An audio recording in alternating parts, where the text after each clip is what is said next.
what's on tap for Week 8? Got to start with the Bears. Justin Fields been a hot topic in the fantasy land after a slow start to the season. Now runs into a Cowboys defense, a stingy, fast Cowboys defense. Jay, do you think Justin Fields will come back down to earth this week against Dallas, or do you think he keeps this ride going? Probably. I was in Chicago yesterday, and let me tell you, no one in Chicago is excited about the Bears, even though they came off that win. It's like, no, it was a complete fluke. I'm higher on the Bears than most, I think. I just believe in this defense. I do believe Fields is trending in the right direction. He's getting better each week. And I think with the Cowboys, yes, they have this formidable defense, but it's mainly in the pass game. It's mainly with Micah Parsons and Trayvon Diggs. Against the run, they're still good, but they're not as elite. And so maybe the Bears have lucked into this situation where, well, you're great at defending the pass. We don't pass anyway, so it doesn't matter. So I do think the Fields will be able to accumulate volume. They're 10-point dogs, so they likely will have to put it in his hands. He's had 170 rushing yards over the last 2 games. Again, you're chased by Micah Parsons. You take off. And so he's just so fast. He comes in at quarterback 12 for me. I don't think it's always going to be pretty, but I do think there's going to be some rushing upside there. There's potentially some junk time as well, to your point. The Cowboys are, over the last 4 weeks, the Cowboys are 13th against the run, which is good, but not dominating either. So, again, I think he's a low-end QB1 this week. I like the Bears to make the playoffs at plus 1,500. It's the NFC. They're half a game back, plus 1,500. Should be half that. Not a bad bet. I like it. Okay, let's talk about their backfield. We know they've gotten finally designed runs for Justin Fields, but this backfield is always going to get a heavy workload. The question is, between David Montgomery and Khalil Herbert, who's it going to be, and what is the rankings gap for you, Barry? Yeah, it's pretty significant. I have Montgomery at 23, Herbert at 37, so 15 spots between the guys. I get it. Herbert scored the touchdown last week on the one pass, but ultimately, David Montgomery's playing 57% of the snaps, 15 for 62. We all like Khalil Herbert more, but we're not Matt Eberflus. And so it does feel like who's got the more guaranteed workload? It feels like David Montgomery to me. In a negative game script, you don't love either of these guys. Again, both guys outside the top 20 for me, but I have Montgomery ranked ahead of Herbert this week. Negative game script, but at the same time, I'm not sure that it matters for the Bears who just run it anyway. Remember what happened against Green Bay in week 2 where they were down big and they just Fields had 11 pass attempts? Falcons. I think they just run. Jay, obviously been a tough year for Darnell Mooney, only averaging 7.1 fantasy points per game. Is he in sit range for you, full sit range for you? I think so against the Cowboys. I feel pretty bad about Mooney and my flex. At the same time, outside of this week, I think there is scope for him to return some value at some point. Particularly, 7.1 per game, that's terrible. First game was a monsoon against the Niners. Second game, they never threw against the Packers. So I do think that he has some upside, but this week against that defense, I'm not super interested in Darnell Mooney. Yeah, he comes in at wide receiver 30 for me. You're hoping for one big play here. The Cowboys are the number 1 scoring defense in the NFL over the last 4 weeks. And so Mooney, who, doesn't have a lot of competition for targets. It's Equanimous St. Brown, right? The Cowboys will focus on stopping Darnell Mooney in this one. He's not getting a ton of targets. He's actually 28th among all wide receivers in terms of total targets over the last month. So it's just, it's not a high volume passing offense, as we know. They like to run. So, again, Mooney comes in at 30 for me. You hope for one big play. The issue with Mooney is he's made big plays. He's had big catches. He's still not providing much value.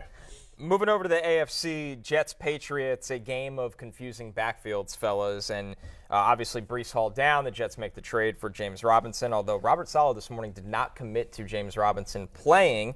Do you confidently start Michael Carter, Jay? I think you do. And look, Connor, obviously, I'm the Jets man. Yes, of course. With my Jets shirts here. You've gone away from the Jets back to a different today. era. Titans. Yeah, exactly. Titans of New York. But I think you start Michael Carter confidently. I think that with the usage that we expect him to get in the pass game, we don't really know what the first, second down is going to look like. There'll be a lot more James Robinson there, obviously, than on third down. But I think that you're starting Michael Carter. James Robinson, probably more of a wait and see. But what are you hearing from the Jets, Connor? Yeah, I wonder if some of that also is the knee thing he was dealing with Jacksonville, where they don't want to put him in a new system, coming off where he was a little banged up, and throw him into the fire.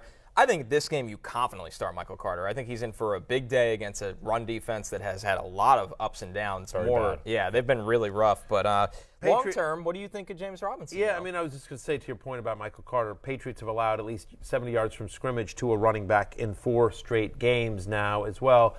Robinson either be active in this game and maybe not play that much, or won't be active as well. To your point, Robert Saleh not saying he's definitely playing this week. Got to get him up to speed. Michael Carter's had 6 different games where he's had at least 15 touches. He's averaging 17.9 fantasy points per game. I think there's a very good chance he gets at least 15 touches in this one against the Patriots. Long term, I think ultimately once Robinson gets up to speed, he's in that lower end RB2 territory. He's not going to be Breece Hall, but Carter becomes a viable flex. Yeah, they love Carter at the goal line, which is kind of funny for a 5'7" running back. Yeah, I never understood that. Never really gets lost behind the line of scrimmage, find the hole, cut through. Let's look at the other backfield in this game. The Patriots, obviously, Ramondre Stevenson has really taken off this year. That was one of your summer faves, Ramondre Stevenson. I was big on the. I don't understand why Damian Harris is being ranked and drafted ahead of Ramondre Stevenson. Ramondre was one of my big sleepers, and so far it's paid off. So far. On the season, he's a top 10 fantasy running back on a points per game basis. He comes in at running back 15 for me this week, right? Coming off career highs in receptions and receiving yards. He was used on every third down play against the Bears as well. He actually outsnapped Damian Harris 40-9. Yep. Now, Harris, that was his first game back from injury, so I think you'll see Harris's usage increase.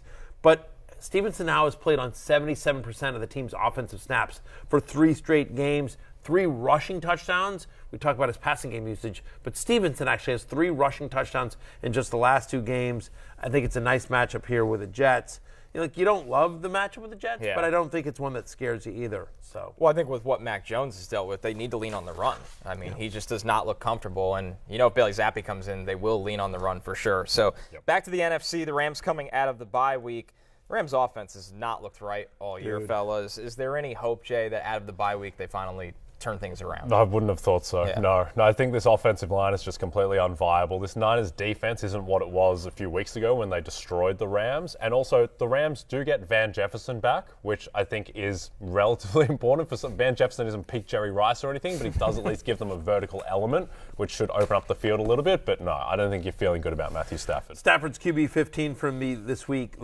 Week 2 was the last time he had a multiple touchdown game. Yeah, while the 49ers may not be what they were, they're still a pretty good defense. I get it. The Chiefs kind of destroyed them. The Chiefs are a different story than the Rams here. So Stafford, who has 5 interceptions in his last 3 games against San Francisco, to me is just a mid-tier QB2, and I can't imagine starting Allen Robinson in this one. It's really Cooper Kupp. That's what you're Cooper Kupp, and if you were desperate, I could see using Higbee. Yep. We're going to take a break. When we are back, Roto-World's Pat Kerrane joins us for Fantasy Rich and Fantasy Poor matchups of the weekend. Hey, it's Matthew Berry from NBC Sports and RotoWorld.com. Just want to thank you so much for watching what you just watched, or at least being too lazy to click out of it after the autoplay just kept it going. So either way, thank you so much for just letting it scroll by your screen. And now I'd like to ask you respectfully,